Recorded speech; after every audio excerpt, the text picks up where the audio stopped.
Okay, so we have a new episode of Legends and Leaders, and today it's great to have Todd here. Todd, you're the president and CEO of Reebok now. You've been at the company for more than 3 decades. I mean, the loyalty there is incredible. You started out as an intern, so you have kind of this amazing story of starting out as somebody that liked the brand and wanted to be a part of it, and was consistent and worked your way all the way to now leading the company.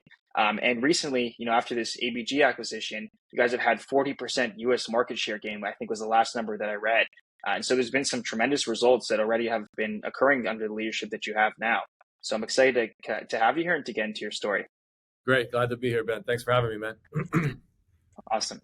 So where did your passion, Todd, for footwear begin? Was it just you were collecting sneakers as a kid? How did this kind of all start for you in the footwear space? Yeah, I was definitely I was a sneaker kid, a sneakerhead, before it was really a thing to be. This was back when, there was a few of us in our parents' basement. Now it's like a glorified thing with social media, but back then it wasn't the coolest thing. But I'd always been collecting, various kind of Jordans and I started working at Foot Locker when I was 16. So I was kind of selling shoes. I was collecting Nikes, Adidas, when the first Reebok pumps came out. And so I was kind of selling shoes, and I was collecting. I was taking all the money I made at Foot Locker and just putting it back and buying more product. So yeah, it was something I had a passion for when I was really young. Playing basketball, used to DJ and love sneakers. That was kind of my upbringing. So I'm fortunate enough I get to kind of do some of that now. So that was the start. So how did this kind of love for specifically Reebok happen? Was it that you got into some of the classic shoes and you really liked those then, and you're these are just so unique, there's something about them? What drew you specifically to Reebok? There's a lot of brands in the market. Actually, it was it was when Pump first came out. It was when I was selling shoes, and then I remember the first time Pump product came out, and it was wow, this was something really, really different. And we only got 16 pair in the store, and I was holding them for friends. I took a pair. It was one of those coveted shoes at the time. It was groundbreaking, And so I think that was the first product I kind of fell in love with more than the classics. It was the innovation that Reebok had at the time. And so when I graduated school, I started to kind of try to network myself in, but it wasn't easy. But it was really a love for the product in the beginning, for sure. So how did you first kind of get in with Reebok? Well, I mean, you had said earlier I started as an intern. I wish I had started as an intern, but it wasn't. I was actually in the mailroom, man. I was delivering mail. So I went to Reebok. This is in '92 when I graduated college, man. And I tried to interview for, I guess they had this open administrative job. So they asked me to take a typing test, and I was listen, I don't know if I can type, but I'll try. And I think I typed 6 words a minute. And so I drove away from Reebok, and I'm looking in the rearview mirror, I'm looking at Reebok, and I'm I'm never going to see that place again, ever.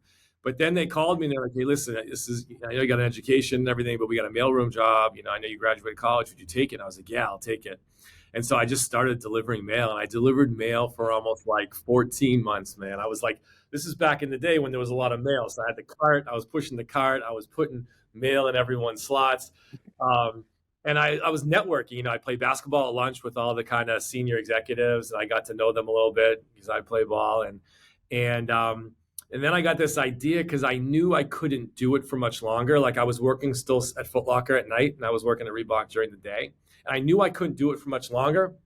So I've told this story before, but I created this coupon, and it was a picture. It was $1 with a picture of me in the middle. And it basically said that I would work for 60 days for free if somebody gave me a shot. And I put it in every executive mailbox at Reebok. And I was just I knew I wasn't going to be there that long, but I was trying to show my ambition and also network for a job. And although legally they couldn't give me a job where I worked for free, it created enough noise that I ended up getting a real job out of the mailroom after I think it was 14 months or something like that.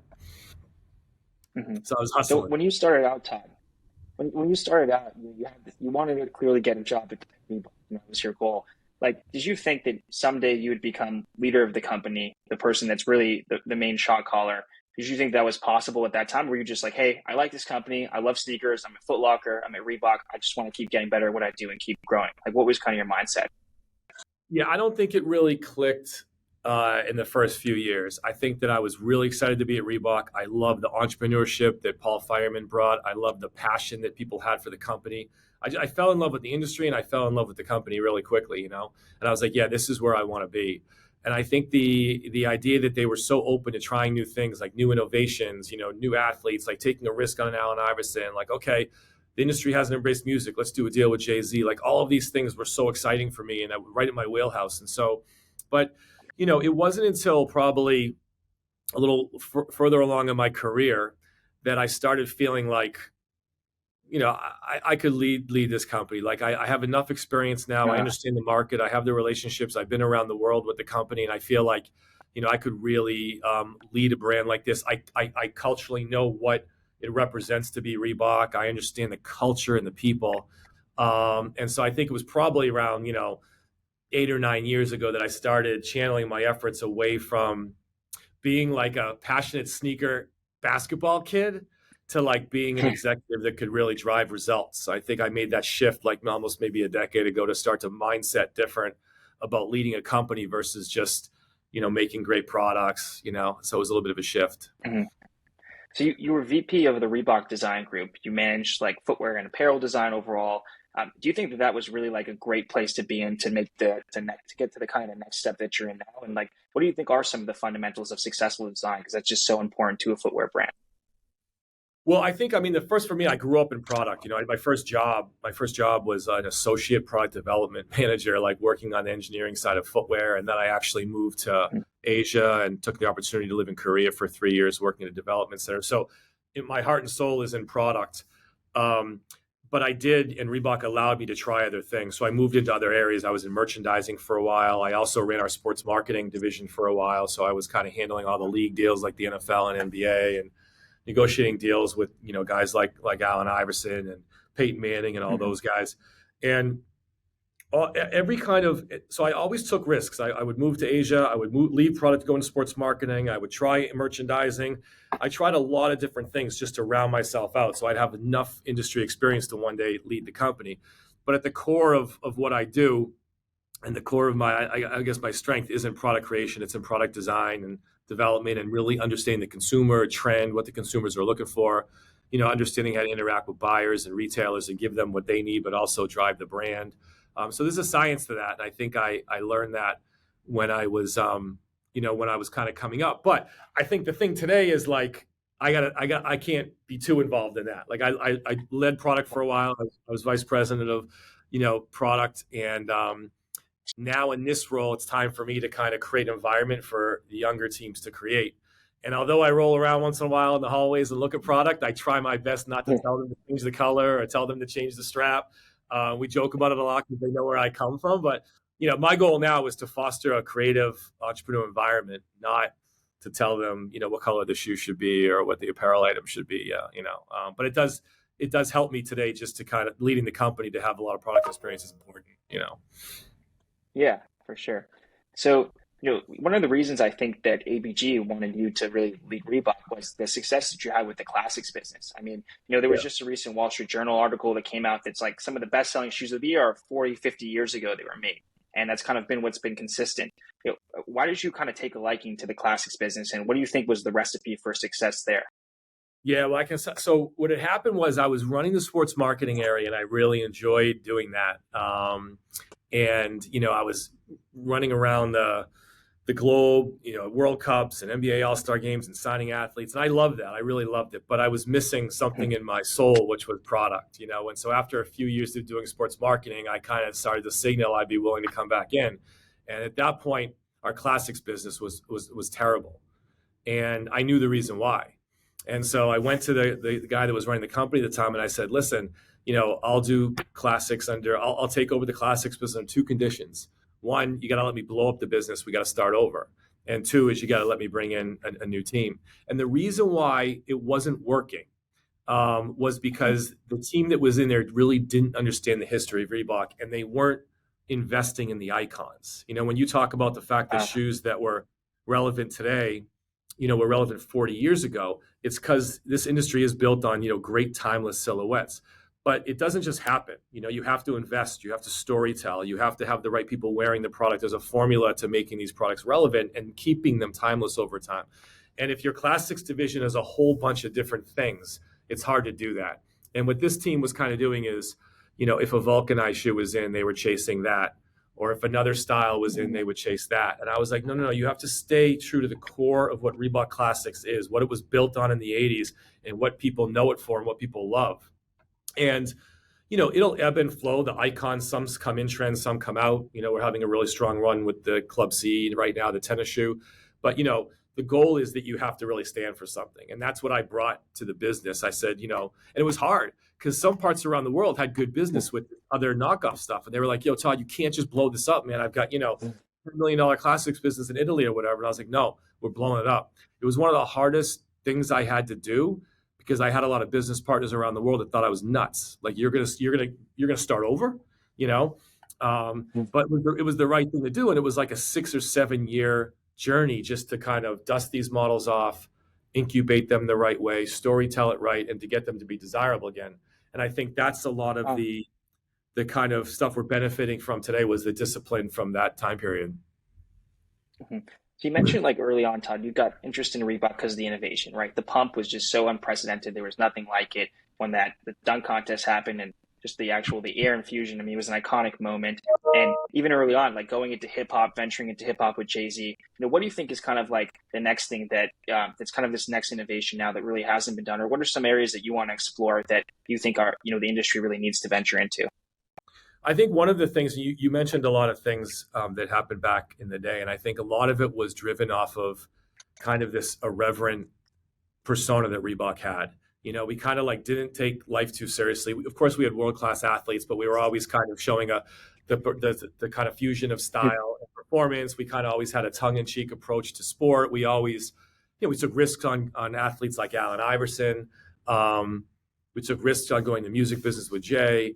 And even some of the ads were super provocative. We got in a lot of trouble for the first pump ad. If you remember, it was a guy jumping out of a plane. And so I think like that's the spirit that we're trying to bring back now. I think, Adidas is an amazing company, but Adidas owning Reebok and running Reebok was a flawed model because it didn't allow Reebok to really truly be Reebok. It was kind of stifled a little bit. And so ABG, their number one mantra, when asked, what are you going to do about Reebok? We're going to let Reebok be Reebok. We're going to let Reebok be the great brand that it was. Now, clearly, we have to do modern and new things. But this idea of irreverence, of risk-taking, we're back investing more in the lab here so we can have more innovation. But just, I think at its core, it's a strong fusion of style and performance. And it's this irreverent attitude that I think is missing in the marketplace right now. Mm-hmm. So when Adidas took over, right, they ventured into kind of an entirely different sporting category than what Reebok was built on. Like I think you were involved at the time. You've been at the company for 30 plus years. Like, what did you think when that approach was being taken? Did you think this was the wrong approach? Maybe we should just go try it. Like, what did you kind of think when that was happening? Well, I mean, originally what had happened was when they first acquired Reebok, I think the original hypothesis was, let's have a great American sports brand and a great European inspired sports brand, and let's go after Nike. I think that was the original thought process. But I think early on there was just a lot of competition between Reebok and Adidas, just who was going to sign who, and we were in the same categories, and it was kind of becoming a little bit a little crowded and inefficient. And so that's when they decided to take Reebok into more of the fitness space. And so it broke my heart at the time, but they decided to take things like the NBA deal, and they decided to take a lot of the athletes and move those to Adidas. So I had just worked on signing John Wall, for example, and working with John Wall for like a year and a half. Then all of a sudden, John's going over to Adidas, and we became like the fitness brand. And I think we let a lot of the attitude go. We let a lot of the great innovations go. We let a lot of the great kind of products that Reebok was known for. I mean, even the classics at the time was marginalized a little bit and underplayed. And although we did gain some great, I think, institutional knowledge of training, and the CrossFit deal helped, and training is a big part of Reebok's core. It's just we left too many things behind that the consumer knew us for. And so at the time, I was just I was the one always saying, we should stay in basketball, or we should make sure we still talk about classics. And at the time, the direction was no, we're gonna have Adidas do a lot of those things, and you guys are gonna do fitness. And it hurt a lot, and I don't think it was the right thing for the brand. And so now we have the chance to kind of unleash the brand, but it takes time. It doesn't happen overnight. You can't re-enter every sport right away. You can't, relaunch every shoe right away. So we're on this journey to bring the brand back to, I think, what we call is like its rightful place as one of the key players in sportswear around the world. Yeah. Well, Todd, if it was kind of tough then, with certain things, because that NBA deal, right, was changed, and you spent all this time with John Wall, there were certain changes, and like, why did you decide to stick with it? I mean, you could have went to maybe another place. It was just your love of Reebok, at that time, and just you were just so committed to it that you thought, things would change or things would be different. Was that kind of the reason you decided to stay? Yeah, I mean, I think it's a really good question. I obviously did self-reflect and had the opportunity to leave a few times, but there was something always in the back of my mind that this isn't going to be the strategy forever. Just because, like, I could see that although there was some good things happening, the brand wasn't getting enough traction in fitness for this to be the end game. So I kind of was sticking it out for a period of time, and then even 3 years prior to the sale of Reebok from Adidas, there was talk it was going to happen. So I started, this was pre-COVID. I started thinking, okay, this is going to happen, and someone's going to buy it that's going to want it to be a great brand again in sports and lifestyle. And I don't think anyone's going to buy it and keep it a fitness brand the way it is today. And so I decided I wanted to stay and be part of what the future could be. And so, it took a lot of like self-reflection and a little bit of guts to stay, because I wasn't sure it was going to happen. But the bet paid off because a group bought us that's very excited to bring Reebok back, and I think I know a lot of the moves that we need to make to do that. So I think what kept me there was the fact that we have the shot. I think we have a shot to bring this back in its rightful place. Yeah, it's good to hear that you had that optimism even then. So even when the ABG deal happened, like, did you think that ABG would, like, who did you kind of think that would be occurring, that deal? And like, even when that was going on, were how much confidence did you have in it fully closing at the time? Well, I knew a few people over at ABG. Number one, I also have a long 25-year relationship with Shaquille, and Shaq, is involved in ABG and has equity in ABG. And so he and I were talking even a year before. He was always calling me, is it for sale yet? Is it for sale yet? Like, he really, really was trying to tell Jamie and Nick, you got to buy it. You got to buy it. So we were always kind of talking, but there was a lot of suitors. I mean, I think originally in the original process, there was over 30 potential buyers. And it was a very long process we went through. And so, ABG was one of many. Even when it got to the final five, they were one of five that was going to buy us. So no, I really didn't know. The inside track, I was hoping it was going to be them because I knew what they wanted to do with the brand, and it was kind of a lot of similar, thoughts to how I would see it going. But I didn't know until the end. It was a very long process to get there. But yeah. Yeah. So, once it happened, right, it went through, and that was something that was, was quite different, quite exciting. In terms of like being around Jamie and other leaders, I mean, ABG has an extensive amount of leaders and globally recognized, experts in the space. What do you think has been the most beneficial, besides the fact of, them giving you kind of the breathing room to be able to build Reebok into what you want it to be? What do you think has been most beneficial to learn from them, or some of the lessons you've kind of taken from the experience that they have being around ABG? I say this sometimes, they do remind me a lot of Paul Fireman, in the sense that they're very entrepreneurial. They move really, really fast, and they take risks. And I think that's what Reebok was kind of birthed off. When Paul bought it from the Foster family, he really took a lot of risks right out of the gate. He was a true entrepreneur, and I learned a lot from him. And I feel a lot of that from Jamie and Nick and the team, that some things are going to work and some aren't, but we're gonna swing, and we're going to keep moving. And I think they enjoy the energy around risks. They just have a strong passion for Reebok. This is one that I think they really, really wanted, and they really believe in. So you've got this powerful team. They've got a lot of passion in the brand. They're entrepreneurial. They take risks. They've got great partners around the world that want to make Reebok work. So it's kind of like it's just a kind of unbridled energy we have right now. But yeah, what I'm learning a little bit, especially coming from other management, is that you've got to trust your gut. Sometimes you've got to be entrepreneurial. You got to move fast in a highly competitive market, and that's what we're doing a lot of now. And a lot of it's paying off. Some things it's like, okay, this didn't work, let's move on. But a lot of things are working in our first year. Mm-hmm. So you had this like 40% increase I mentioned earlier, U.S. market share gain since the acquisition. Do you think it's because of this moving quick mentality, or is it just some new types of products, like the recent signs that you did, the kind of like the announcement with Shaq being, involved more publicly, that announcement being made? Like, what do you think has kind of been the biggest catalyst behind this 40% increase?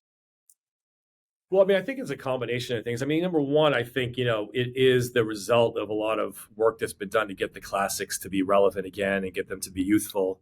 And so I think that's driving a lot of the business right now. We have some products like the Club C that are like must-have products in the consumer's closet around the world, and definitely here in the US. So I think part of it is just, it all starts with product, and I think then we have a lot of like, unique ways we're going to market now, like the Shaq announcement and this new Nano launch we just did this week. Like, we're trying to be very provocative, and we're trying to break through with unique marketing. And I think that's kind of reaching the consumer as well. And then I think we've had a good run with, Nano, one of the best training products in the market. We've had a really good run with retro basketball that was doing really well. I think we're getting ready to turn the page in 24 with more innovations. We've got a strong running product coming out in April of this year, and then we get into performance basketball in 25. So I think like the market is poised for a new story. I think a lot of brands maybe are still using a similar playbook. And I think we've got the freedom to kind of do things a little bit different. And we're seeing the consumer gravitating towards new brands and different moves. And I think that's what we're about right now. So I think that's what's happening with the consumer. They're looking at Reebok as a new opportunity, and the product selling. But we got a lot of work to do. We're really just re-entering running, basketball. So a lot of kind of work ahead of us. So in terms of like predicting trends, right? Like, you, of course, you want to be able to be ahead of the trends or even make the trends, right? Like, if someone's kind of leading a trend, you want to come up with your own way to do it. Is there like some internal system that you guys use, or, like, how do you determine which trends we should be a part of? Which trends we want to be able to lead? We're going to make this trend. Like, how do you kind of determine what types of innovations we should make? I don't think it's an exact science. I think, First thing we do is we have a lab, and in the lab, we're always talking to athletes about, what they're putting up with and what we could do better, or what brands could do better. And so it does start with innovation, and it does start with performance. And this is a key focus for us moving forward. It's something we used to do really well, and it's something we're really investing in now.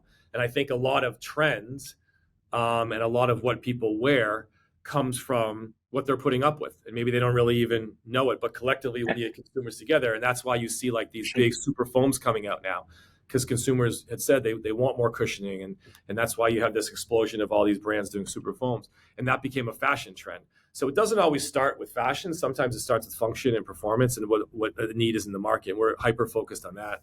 And I think outside of that, you do gotta keep your ear to the street around the world. I think a lot of trends start in pockets of Europe and pockets of Japan.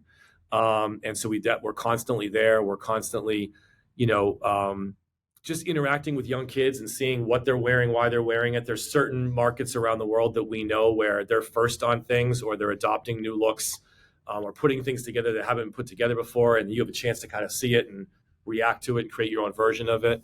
But it's just different today. Social media and the way kids are, it's different. It's not like you have some big fashion guidance company come in and they tell you what's going to happen for the year, and it happens. I think things happen in pockets around the world now. Younger people are creating trend more. And so, it's as they say, it's a young person's game. So we have to have young people that are creating the product. They're out with the consumers, and they're seeing what's next. So it's a combination of that.